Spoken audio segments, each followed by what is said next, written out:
My name's Jeff, and this story of Home Sweet Home is really a story about the pain of Chinese arithmetic. Now, my Home Sweet Home was about 2 miles up Aiea Hill on Ka'anohi Street on Oahu. It was a south-facing place up on the ridgeline. You had the Diamond Head and Waikiki on one side, and you had Barbers Point on the other side, and right in the big fat middle was Pearl Harbor and Fort Island. It was gorgeous, and the house itself was really nice. There was a big family room in the front with 3 sides of louvered glass so you could take in the view of the place and the tropical breeze could come through. And there was a giant pool deck. There was a pool and a hot tub and a cabana house, and it was glorious. But the houses were kind of close, more than I was used to. But I didn't really care about that. It's a scenic hill in Oahu, and I'm there with 2 or 3 of my Army aviator buddies, and we didn't mind. But like most of you, when you think about the place that is your most special home that you lived in, it's not so much the scenic beauty of the place as it is the wonderful experiences that you had there. Like, every couple of weeks, the small intimate gatherings that we hosted for 100 of our closest friends.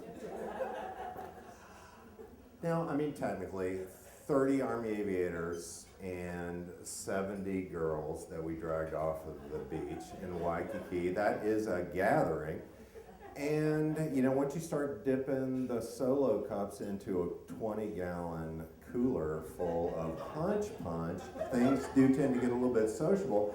And at the end of the night, when you're down to the chopped fruit at the very bottom, well, they can get a little bit intimate too. And, back in my younger days, I was a little bit spirited in my enthusiasm, so I never took the time to sit down and write down a list of all the goodness. But thankfully, such a list was compiled for me and delivered by registered mail. And it was pretty comprehensive too. There was loud music played to all hours of the night, check. There was excessive drinking of high-octane beef-fruited hunch punch on the line deck, check. There were 100 cars illegally parked in the street and the front yard and the side yard, check. There were rambunctious, rebellious, sort of misbehavior by semi-clad co-eds in the hot tub, check. There was an endless series of naked young men and women diving off the roof and into the pool. There were people having sex in plain view on top of illegally parked cars in the street, and repeated visits by the local constabulary to reestablish order. Check, check, and check. I was glad then, to receive that list in the mail, but, at the time I was a little bit alarmed with it because, quite frankly, the form that it came in was a little bit troublesome.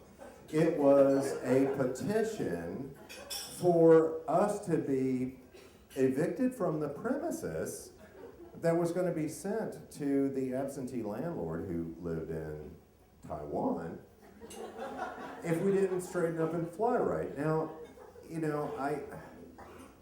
I have to tell you, if I stood on my roof, which I often did back in the day, and if I looked around and I tried to count rooftops, instead of just standing there naked, hollering at people in the pool, hey, make a hole for like the best cannonball of the history of cannonballs, I don't think I could have counted 26 rooftops, which is how many of my neighbors signed this thing,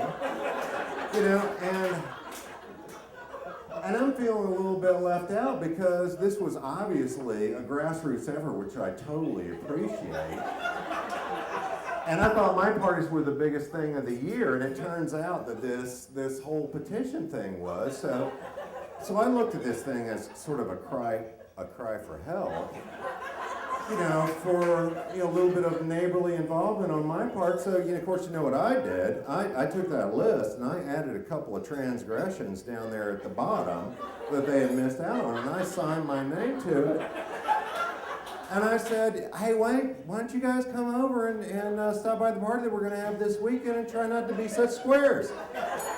Now, you don't need a PhD in Chinese arithmetic to figure out that I got the math on that thing all wrong, because 4 days later on the Sunday, immediately after the big hunch punch blowout that we had, I was surprised by an impromptu inspection of the property by the absentee landlord who had come all the way from Taiwan to do it. Now, I thought it was going pretty good in the beginning. We walk around it, but then we get into the front room, glassed-in disco, and it turns out it was a little bit harder than I thought it was for the girls to both dance and keep all the blueberries, strawberries, kiwis, and chopped up pineapple in their glass, because the white area rug that we just came to looked like a crime scene where all 4 of the Fruit of the Loom guys had met with foul play in some sort of multiple homicide by chainsaw kind of thing.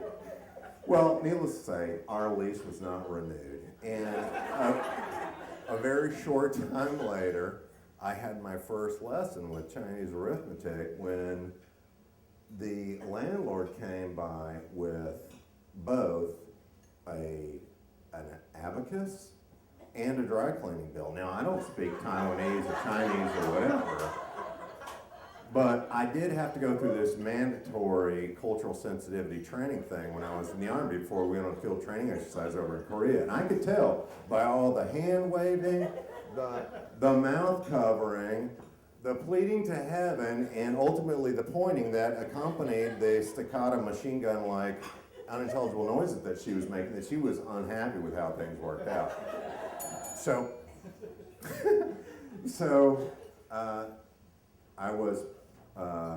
I was witness to the click, click, click, slide, click, click, click, slide, click, click, click, slide of Chinese arithmetic, and it comes out to $2,250 with, or the entire amount of my security deposit. So if anybody tells you that this whole Common Core math is tougher than Chinese arithmetic, that's not even the case. Thank you.